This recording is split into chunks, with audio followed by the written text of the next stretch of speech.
Hello everyone, welcome to study tube. इस video में हम लोग इस सीरीज का पार्ट 46 देखेंगे। पार्ट 45 तक हम लोग ऑलरेडी कवर कर चुके हैं। इस सीरीज में हम लोग सामान्य विज्ञान के उन सारे प्रश्नों का रिवीजन करेंगे जो पूछे गए थे रेलवे ग्रुप डी 2018 के अंदर। इस सीरीज में हम लोगों ने अब तक कवर किया हुआ है 1410 सवाल। तो आज हम लोग 1411 से आगे बढ़ेंगे, लेकिन इससे पहले हम लोग 1400 सवाल को बनाएंगे। क्वेश्चन नंबर 1400 को हम लोग बनाएंगे। यहाँ पर ये पिछले पार्ट का सवाल है। पिछले पार्ट में हम लोगों ने इस सवाल को देखा था। इस सवाल को मैंने बनाया था, काफ़ी लेंदी प्रोसेस था वो, आपने देखा होगा, काफ़ी लेंदी प्रोसेस था। और वहाँ पर मैंने लिख भी दिया था कि अगले पार्ट में हम लोग इसको शॉर्ट मेथड से देखेंगे। तो आज हम लोग इसको दूसरे मेथड से बनाएंगे और ये आसान तरीका है, काफ़ी आसान तरीका है। केपलर का एक नियम होता है, T समानुपाती होता है r⁻³ ये आप ध्यान में रखना। ये केपलर का थर्ड लॉ है, ठीक है। केपलर का ये थर्ड लॉ है, तीसरा नियम है। क्या कहता है ये नियम? सूर्य के चारों ओर जो ग्रह चक्कर लगा रहा है अपनी कक्षा में, उसका जो समय काल होता है, यानी जो काल अवधि होता है, ये समानुपाती होता है सूर्य और उस ग्रह के बीच के दूरी के पावर 3/2 के, ठीक है। यहाँ पर हमें बोल दिया है कि जो ग्रह है ये वृत्तीय कक्षा में घूम रहा है जिसकी त्रिज्या r है। मतलब क्या हुआ? सूर्य और ग्रह के बीच की दूरी r है। सूर्य और ग्रह के बीच की दूरी r है। ये रिलेशन तब आता है जब हम गुरुत्वाकर्षण बल का फॉर्मूला लगाते हैं, यानी F inversely proportional to r²। आपने पिछली वीडियो में देखा था कि मैंने गुरुत्वाकर्षण बल को Gm1m2 बट्टे r² को इक्वल किया था mv² के। अभी केंद्रीय बल को मैंने बराबर किया था गुरुत्वाकर्षण बल के बराबर। वहाँ मैंने r² नहीं माना था, r⁻n माना था, क्योंकि यहाँ पर सवाल में दे रखा है कि आपको r⁻n मानना है। ये जो रिलेशन निकल करके आया है ये ऐसे ही निकल करके आया है। r⁻ हम लोग यहाँ पर स्क्वायर लेंगे, जो एक्चुअल होता है गुरुत्वाकर्षण बल का फॉर्मूला। जब हम यहाँ पर स्क्वायर लेंगे तब हमारा ये r⁻³ होगा। यहाँ पर जो r है यहाँ पर कैपिटल R है। तो यहाँ आप देखो, जब हमारा गुरुत्वाकर्षण बल ये r² होता है तब जाकर के पावर 3/2 आता है। हमें सवाल में क्या दे रखा है कि आपको ये लेना है, F inversely proportional to r⁻n। आपको यहाँ पर r के पावर n लेना है, तब बताना है कि जो ये t है ये किसके समानुपाती होगा, रेडियस के साथ कैसे ये समानुपाती होगा। तो आप यहाँ देखो, जब यहाँ n बराबर 2 है, जब यहाँ n बराबर 2 है, इस वाले को देखो ना, इसको देखो और इसको देखो। इस n के जगह पर जब यहाँ पर 2 होता है तब t समानुपाती हो जाता है r के पावर 3/2 के।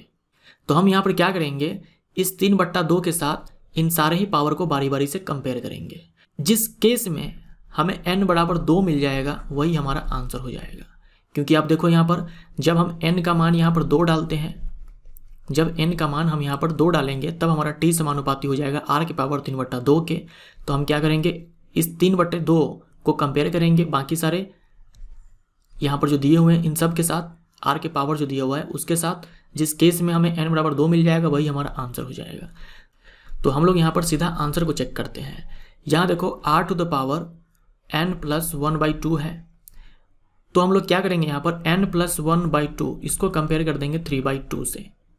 2 से 2 खत्म हो जाएगा, n बराबर हमारा आ जाएगा 2, n बराबर 2 आ गया। यानी कि ये जो हमारा C नंबर का जो विकल्प है ये हमारा सही हो जाएगा। आई होप आपको ये समझ में आया होगा कि कैसे बना है ये। अब चलते हैं आज का जो हमारा पार्ट 46 है उसका पहला सवाल 1411 नंबर का। निम्न में से कौन सी तापमान की SI इकाई है? तो तापमान को तो हम लोग डिग्री सेल्सियस में मापते हैं, डिग्री फ़ारेनहाइट में मापते हैं, केल्विन में मापते हैं। केल्विन हमारा SI मात्रक होता है तापमान के लिए। यकृत डैश कार्य करता है। यकृत के द्वारा बाइल बनाया जाता है। ये बाइल पाचन में हेल्प करता है। पाचन में हेल्प किस प्रकार करता है? वसा का पाइसीकरण करता है, वसा का इमल्सिफिकेशन करता है। एक तरंग के गर्त की गहराई को इसका डैश कहा जाता है। यहाँ देखो, ये एक तरंग को दिखाया गया है। ये जो है इसको बोलते हैं क्रेस्ट और इसको बोलते हैं ट्रफ। तो ये जो लेंथ है या फिर ये जो लेंथ है इसे हम लोग एम्पलीट्यूड बोलते हैं। इसे हम लोग एम्पलीट्यूड बोलते हैं, आयाम बोलते हैं। डी हमारा राइट आंसर हो जाएगा। क्रेस्ट की ऊंचाई बोल दे, यहाँ पर आपको गर्त की गहराई बोला है, गर्त यानी कि ट्रफ। और क्रेस्ट को हम लोग शीर्ष भी बोलते हैं। तो आपसे शीर्ष की ऊंचाई बोल दे या फिर क्रेस्ट की गहराई बोल दे, यानी कि गर्त की गहराई बोल दे, क्या बोलते हैं उसे? आयाम बोलते हैं। ये जो डिस्टेंस है, ये जो डिस्टेंस है, इसी को हम लोग आयाम बोलते हैं। निम्नलिखित में से क्या स्वच्छ ईंधन का गुण है? एक क्लीन फ्यूल या फिर बोल दो आइडियल फ्यूल के पास क्या खासियत होनी चाहिए? एक क्लीन फ्यूल या फिर आइडियल फ्यूल वही होगा ना जो प्रदूषण मुक्त हो, कम से कम प्रदूषण दे। तो ए हमारा आंसर। मोटरसाइकिल दुर्घटना के दौरान हेलमेट डैश को कम करने में सहायक होता है। आपसे कहा जाता है बाइक चलाते वक्त हेलमेट पहनो, आवेग को कम करने के लिए। देखो आवेग बराबर सूत्र आप ध्यान में रखेंगे कि बल और गुने में समय होता है। ये हमें क्या बताता है? ये हमें बताएगा इम्पैक्ट ऑफ फोर्स, यानी कि बल का प्रभाव। बल का प्रभाव, तो बल के प्रभाव को कम करने के लिए या फिर बोल दो आवेग को कम करने के लिए हेलमेट पहनना जरूरी है, क्योंकि अगर बल का प्रभाव ज़्यादा होगा तो चोट ज़्यादा लगेगा। आमतौर पर मेंडेलियन कारक क्या कहलाते हैं? मेंडल ने जिसे फैक्टर कहा था, कारक कहा था, इसी फैक्टर को जोहानसन ने जीन कहा था। जीन जो शब्द है ये जोहानसन ने दिया था। निम्नलिखित में से किस जोड़े की दिशा हमेशा एक समान होती है? तो बल बराबर होता है द्रव्यमान और गुने में त्वरण। जो दिशा त्वरण की है वही दिशा बल की है, बल और त्वरण। ऐसे ही संवेग बराबर होता है द्रव्यमान गुने में वेग। जो दिशा वेग की है वही संवेग की है, या फिर बोल दो जो संवेग की है वही वेग की है। निम्नलिखित में से किस अक्रिय गैस का इलेक्ट्रॉनिक विन्यास क्लोराइड आयन में होता है? क्लोरीन और क्लोरीन माइनस, इसमें अंतर क्या है? इस क्लोरीन के पास 17 इलेक्ट्रॉन है, क्योंकि ये उदासीन है इसलिए इसमें 17 प्रोटॉन और 17 इलेक्ट्रॉन होंगे। यहाँ देखो इस क्लोरीन माइनस में प्रोटॉन तो 17 ही होगा, 17 प्रोटॉन, लेकिन इलेक्ट्रॉन यहाँ पर 18 हो जाएगा। इलेक्ट्रॉन यहाँ पर कितने? 18, क्योंकि यहाँ पर एक माइनस चार्ज आ चुका है, यानी एक इलेक्ट्रॉन इसके बाह्यतम कोश में एक्स्ट्रा आ चुका है। यहाँ पर इलेक्ट्रॉनिक विन्यास हमारा 2 8 7 हो जाता, टोटल 17 इलेक्ट्रॉन है। यहाँ पर क्या होगा? 2 8 8 हो जाएगा, क्योंकि यहाँ पर 18 इलेक्ट्रॉन है। तो अगर हम आर्गन की बात करें तो आर्गन का परमाणु संख्या 18, इलेक्ट्रॉनिक विन्यास 2 8 8 होता है, तो आर्गन के जैसा हो जाएगा। निम्नलिखित में से कौन सा कोशिकांग यानी कि सेल ऑर्गेनल केवल पशु कोशिका में यानी कि एनिमल सेल में पाया जाता है? हमारा आंसर यहाँ पर सेंट्रोसोम हो जाएगा। मान लो सेंट्रोसोम यहाँ पर नहीं होता, माइटोकॉन्ड्रिया होता, तब आप क्या चूज करते हैं? तब हम लाइसोसोम के साथ जाते हैं, क्योंकि लाइसोसोम जो है ये भी पादप कोशिका में शायद ही देखने को मिलता है। ज़्यादातर ये एनिमल सेल के ही अंदर देखने को मिलेगा, और सेंट्रोसोम केवल एनिमल सेल के अंदर। तो अगर माइटोकॉन्ड्रिया होता तो हम लोग लाइसोसोम के साथ जाते हैं, लेकिन यहाँ पर लाइसोसोम सेंट्रोसोम दोनों है, तो हम सेंट्रोसोम के साथ जाएंगे। एनिमल सेल के अंदर क्लोरोप्लास्ट नहीं होता है, कोशिका भित्ति नहीं होती है। बायोसिस्टेमैटिक्स का उद्देश्य क्या है? टैक्सोनॉमी आप जानते हो, वर्गीकरण के पिता कहे जाते हैं कार्ल लिनियस। ये वही वाला वर्गीकरण है टैक्सोनॉमी। टैक्सोनॉमी के अंदर क्या क्या होता है? जीवों का पहचान होता है, नामकरण होता है, वर्गीकरण होता है, यही सब होता है। तो इसी टैक्सोनॉमी के अंदर जब जीवों के बीच क्या इवोल्यूशनरी रिलेशनशिप है, यानी कि इवोल्यूशन के नज़रिए से उनके बीच में क्या संबंध है, उसको भी हम ऐड कर दें तो उसे हम लोग सिस्टमैटिक्स बोलते हैं। टैक्सोनॉमी के अंदर जीवों का पहचान, नामकरण, वर्गीकरण यही सब होगा। फाइलोजेनी के अंदर क्या होगा? जीवों के बीच इवोल्यूशन के नज़रिए से क्या संबंध है, इसका अध्ययन होगा। जब ये दोनों एक साथ मिल जाते हैं तो इसे हम लोग सिस्टमैटिक्स बोल देते हैं या फिर बायोसिस्टमैटिक्स बोल देते हैं। तो डी हमारा आंसर हो जाएगा, इसको आप एक बार पढ़ लेना। निम्न में से क्या अचल होते हैं और एक ठोस सपोर्ट से जुड़े होते हैं? तो हमारा आंसर यहाँ पर साइकोन हो जाएगा। साइकोन क्या है? ये पोडीफेरा के जानवर हैं, ठीक है। पोडीफेरा के जो जानवर होते हैं उससे हम लोग स्पॉन्ज भी बोल देते हैं। तो जो स्पॉन्जेज होते हैं यानी जो पोडीफेरा के जानवर होते हैं, जंतु जगत का जो पहला फाइलम है वो पोडीफेरा है। इसके जो जानवर होते हैं सारे के सारे वो चल नहीं सकते हैं, सेसाइल होते हैं, अचल होते हैं। तो सी हमारा आंसर हो जाएगा। प्लेनेरिया ये फ्लैट वॉर्म है। समुद्री एनिमोन ये निडेरियन है, यानी कि निडेरिया फाइलम का जानवर है। एस्कैरिस ये फाइलम निमेटोडा का जानवर है, यानी कि एस्कहेलमिंथस का जानवर है। निम्नलिखित में से कौन सा परमाणु द्रव्यमान के बारे में गलत है? देखो यहाँ पर गलत नहीं होगा, सही होगा। हालांकि बोर्ड में गलत ही लिख करके आया हुआ था, बोर्ड में गलत ही लिखा हुआ था, लेकिन यहाँ पर सही होगा, गलत आपको काटना पड़ेगा यहाँ पर, तब जाकर के हमारा आंसर डी होगा जो बोर्ड वाले ने दिया हुआ है। जो आप परमाणु द्रव्यमान जानते हो, जैसे मान लो कि सोडियम है, परमाणु संख्या 11 है। परमाणु द्रव्यमान जो होता है इसका एटॉमिक मास होता है ये 23 होता है। 23 क्या होता है? ये 23 AMU होता है। तो ये जो 23 AMU हम बोलते हैं ये क्या है, एक रिलेटिव मास है, रिलेटिव एटॉमिक मास, सापेक्षिक परमाणु द्रव्यमान। जो हम परमाणु द्रव्यमान बोलते हैं ये सापेक्षिक परमाणु द्रव्यमान होता है। किसके सापेक्ष में, किसके सापेक्ष में, कार्बन का जो एटम होता है उसका जो द्रव्यमान होता है उसके 12वें भाग के सापेक्ष में।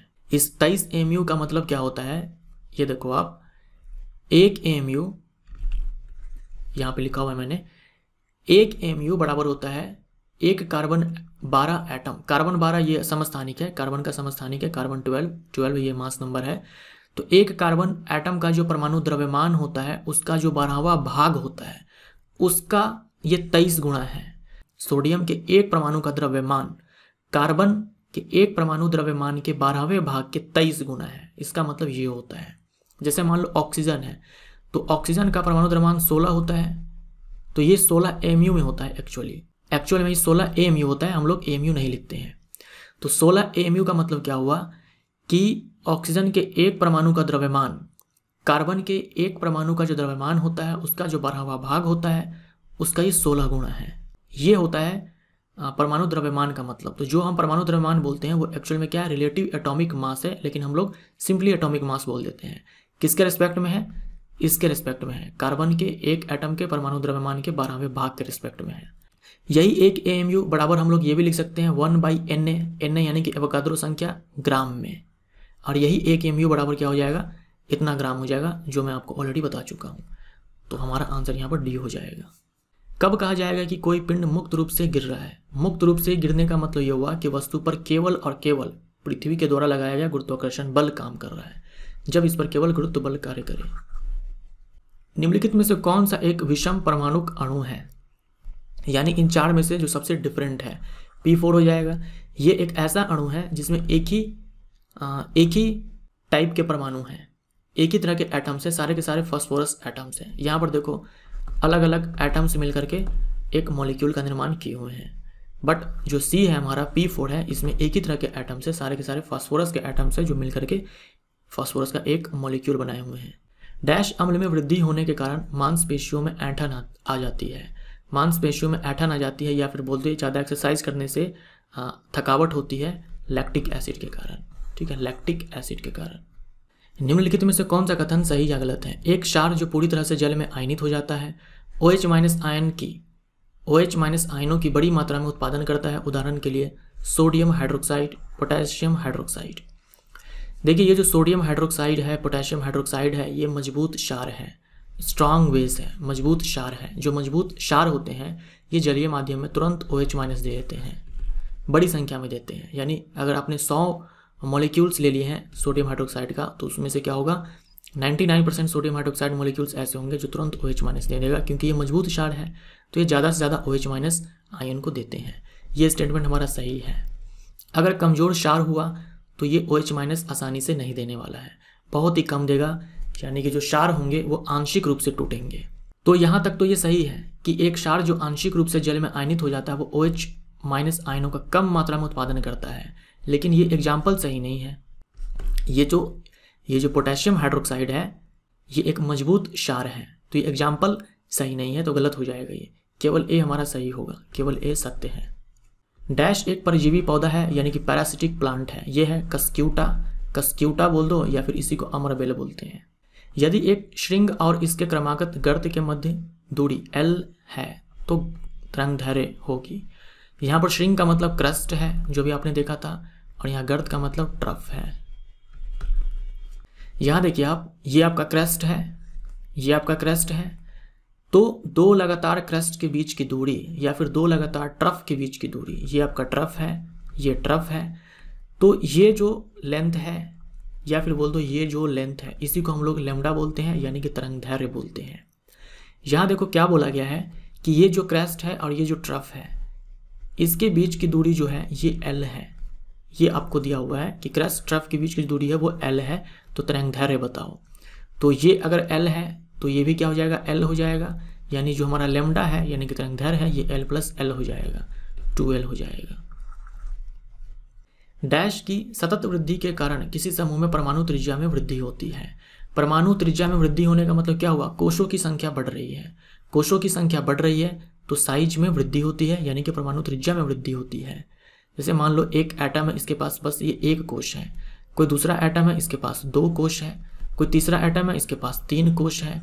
तो जैसे जैसे कोशों की संख्या बढ़ती है हम बोलते हैं कि परमाणु त्रिज्या बढ़ रही है, या फिर बोल दो परमाणु का आकार बढ़ रहा है।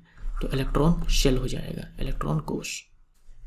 डैश श्वसनीय, उत्सर्जक और परिसंचरण वाले अंगों से रहित होते हैं, यानी कि नहीं होता है इनमें, ना तो श्वसन तंत्र, ना ही उत्सर्जन तंत्र, ना ही परिसंचरण तंत्र। आंसर हमारा स्पंज हो जाएगा। स्पंज बोले तो फाइलम पोडीफेरा के जानवर, फाइलम पोडीफेरा का जानवर, फाइलम पोडीफेरा ये जंतु जगत का पहला फाइलम है। इनके पास, यानी पोडीफेरा के जानवर होते हैं, इनके पास केवल सेल्स होते हैं, कोशिकाएं होती है, ना ही ये उत्तक का निर्माण करती है, ना ही इनमें अंग होता है, ना ही अंग तंत्र, कुछ भी नहीं होता है, ना तो टिश्यू, ना ही ऑर्गन, ना ही ऑर्गन सिस्टम, केवल बहुत सारे कोशिकाएं होती है, बस हो गया। ये हमारा आंसर हो जाएगा।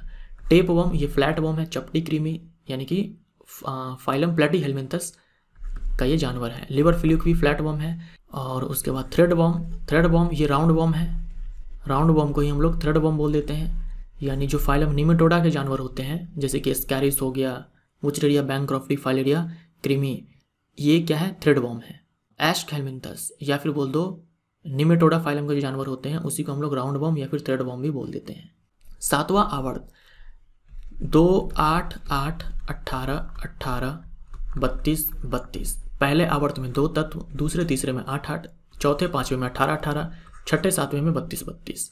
तो जो 7वां आवर्त है उसमें 32 तत्व तो है, लेकिन हम बोलते हैं कि ये अपूर्ण है। अपूर्ण इसलिए बोलते हैं क्योंकि 7वें आवर्त में, यहाँ देखो आपको सारे तत्व दिख रहे हैं यहाँ पर लिखे हुए हैं, लेकिन फिर भी 7वें आवर्त में कुछ तत्व ऐसे हैं जिनके बारे में अभी ये कंफर्म नहीं है कि एक्चुअल में उसका पोजीशन कहाँ होना चाहिए। इनके बारे में, प्रॉपर्टी के बारे में, खासियत के बारे में, विशेषताओं के बारे में अभी अच्छे से आइडिया नहीं है। जैसे कि आपका ये समूह 118, माफ़ करना, एटॉमिक नंबर 118 का जो तत्व है, 117 का जो तत्व है, 115 का जो तत्व है, 113 का जो तत्व है, इन सब के बारे में अभी ज़्यादा कुछ आइडिया नहीं है। हो सकता है कल के डेट में यहाँ पर जो तत्व है ये बदल भी जाए, इसीलिए हम बोलते हैं कि ये अपूर्ण है। 2 वस्तुओं के बीच गुरुत्वाकर्षण बल F है। यदि दोनों वस्तुओं के बीच की दूरी को परिवर्तित किए बिना उनके द्रव्यमान को आधा कर दिया जाए तो गुरुत्वाकर्षण बल हो जाएगा।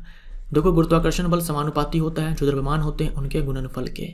अगर हम इन दोनों को आधा कर दें, यानी m/2 कर दें, तो जो गुरुत्वाकर्षण बल है वो पहले का 1/4 हो जाएगा। किसी सिस्टम में जब 2 प्रत्यास्थ पिंडों के बीच टक्कर होती है तब उसमें, देखो 2 तरह के टक्कर होते हैं, एक है अप्रत्यास्थ, दूसरा होता है प्रत्यास्थ। तो चाहे टक्कर किसी भी प्रकार का हो, संवेग हमेशा संरक्षित रहेगा। चाहे टक्कर किसी भी प्रकार का हो, चाहे प्रत्यास्थ हो, अप्रत्यास्थ हो, संवेग हमेशा संरक्षित रहेगा। यहाँ लिखा हुआ है संवेग परिवर्तित हो जाता है, काट दो। यहाँ लिखो, यहाँ देखो संवेग परिवर्तित हो जाता है, काट दो। अगर अप्रत्यास्थ है तब यहाँ पर संवेग तो संरक्षित रहने वाला है यहाँ पर, लेकिन जो काइनेटिक एनर्जी होती है, गतिज ऊर्जा होती है, ये यहाँ पर संरक्षित नहीं रहती है। ठीक है, ये यहाँ पर कंजर्व नहीं होगी। लेकिन अगर प्रत्यास्थ होता तो यहाँ पर हम बोलते हैं कि काइनेटिक एनर्जी ये कंजर्व रहती है। टक्कर किसी भी प्रकार का हो, संवेग संरक्षित रहने वाला है। अगर प्रत्यास्थ है तो गतिज ऊर्जा भी संरक्षित, अगर अप्रत्यास्थ है तो गतिज ऊर्जा संरक्षित नहीं रहती है। तो गतिज ऊर्जा परिवर्तित हो जाती है परंतु संवेग संरक्षित रहता है। निम्नलिखित में से कौन सा धातुओं के बारे में गलत है? धातु आघातवर्धनीय होते हैं, धातु विद्युत की सुचालक होती है, इनका गलनांक उतना उच्च होता है, और धातुएं जो होती हैं वे विद्युत धनात्मक होती है क्योंकि धातु के पास इलेक्ट्रॉन खोने की क्षमता है। इलेक्ट्रॉन खोने के बाद उसके ऊपर प्लस चार्ज आएगा, तो विद्युत धनात्मक होती है, ऋणात्मक नहीं। ये अधातु के लिए सही है, धातु के लिए गलत है। 2 या 2 से अधिक सेल के संयोजन को डैश कहा जाता है। ये देखिए, ये एक सेल है, ठीक है, ये एक सेल है, ये इसका पॉजिटिव टर्मिनल है, ये इसका नेगेटिव टर्मिनल है। ऐसे कई सारे सेल जब आपस में कंबाइन होते हैं तब हम इसे बोलते हैं बैटरी। यह है सेल, यह सेलों का संयोजन यानी कि बैटरी। तो ये हमारा पार्ट 46 यहाँ पर समाप्त होता है। मिलते हैं नेक्स्ट पार्ट में। Thank you so much.